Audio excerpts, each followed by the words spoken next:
y'all, Stephanie with Minimalist Mama. Welcome back to my channel. Today is part 2 of my tips for being a happy mama. So I really enjoyed making this video, the first part, but when I was done, I felt like I left parts out and Lucy interrupted. And so I asked on Instagram if I should redo it or what everybody's thoughts were on having another one. Everybody said do a part 2. So I have 10 more tips for you guys on being a happy mommy. Again, these just kind of came quickly to me, and they're not for everybody. Pick and choose what your personality fits, but I hope this encourages you to really enjoy this season of motherhood. So I'm going to get right to my tips. My number 1 tip is to hold your babies.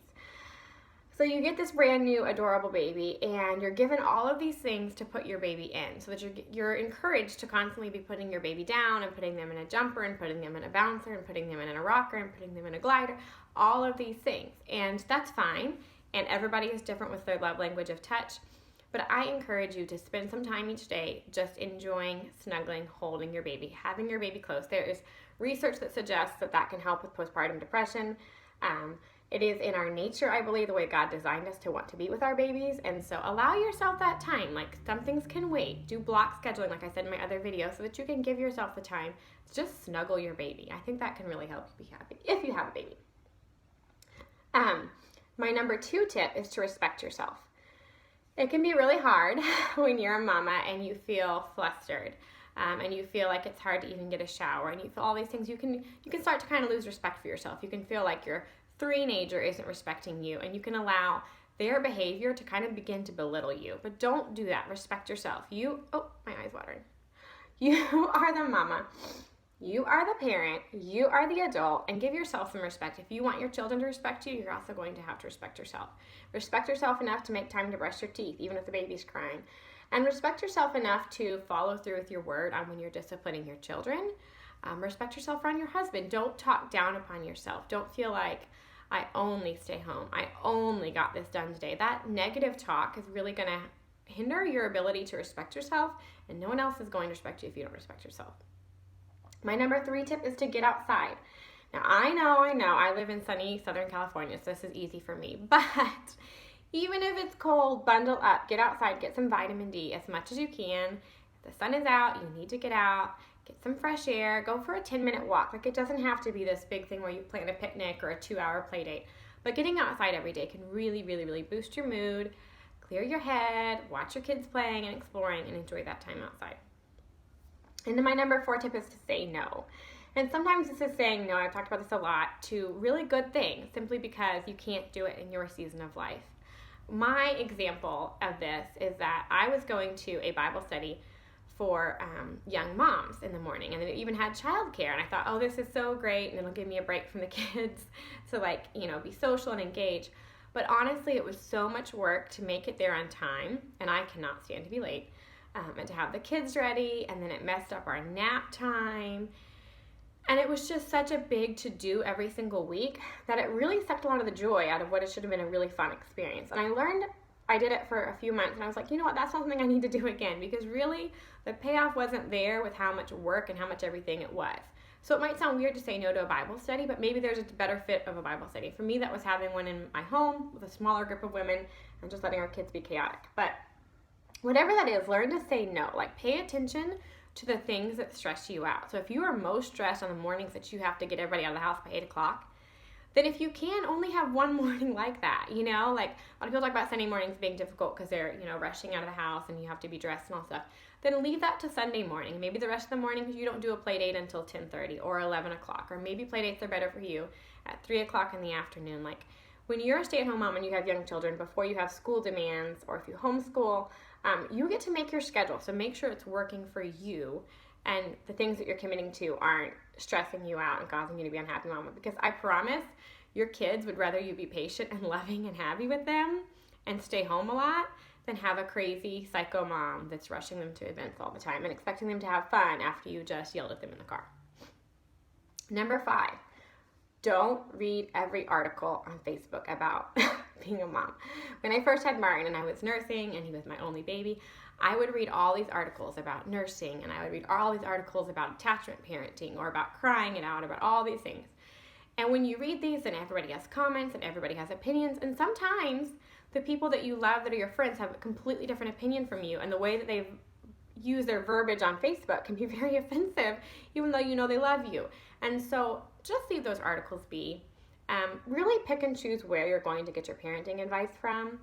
And they're not bad, and every once in a while you can read one, but they can cause you to kind of rally around a parenting idea that you may be doing but otherwise didn't identify with, and then cause you to kind of get puffed up about it. And that's just that's not helpful in any friendships with other moms, and it's just probably not really helpful. We're all moms, we're all trying. We all have different ideas. So sharing those articles and constantly reading mom articles is not something that I recommend that you do. Since Martin was about 8 months old, I think I've read one. I just keep on scrolling. Don't need to read them. Yeah, so my next piece kind of goes along with that. My number 6 is, take everybody's advice with a grain of salt. So the sweet old lady at church, or your next door neighbor, or the nosy old man in the grocery store, or whatever it is, take everybody's advice with a grain of salt. They're not the mom. They weren't giving your kids. You were giving your kids. Especially if it's somebody that's kids are grown. One thing I like to keep in mind is if they're telling you their kids never ... remember that they are remembering the good things about their kids. Their kids are out of the home. Maybe they're empty nesters. They missed that season. And sometimes people forget that their kid threw tantrums too. Their kid did whatever too. But they're remembering the wonderful, happy things. Allow that to be an encouragement to you that you will probably forget most of what you're going through right now and just remember the good parts of your kids. But take all of their advice with a grain of salt. You don't have to try everything. And everybody has a different lifestyle and a different way of mothering, and that's okay. Some people would never, ever in the world want to co-sleep, and they would never be able to rest. Some people cannot rest their head without co-sleeping because they want that baby close, crying it out, or nursing, or formula feeding, or whatever. Take it all with a grain of salt. Just because they disciplined that way and their kid turned out good doesn't mean that another person didn't discipline that way and their kid turned out crazy. So take all advice with a grain of salt. And number 7, I know this gets talked about a lot, but you can never stress it enough when you're trying to be a happy mama, is don't compare oranges and apples, kids, boys, girls, my 3-month-old, your 3-month-old. Don't get into all of that. I even heard people who are like, well, gestationally, my child is this age, as they're comparing their child to your child. And it's just but it just doesn't matter.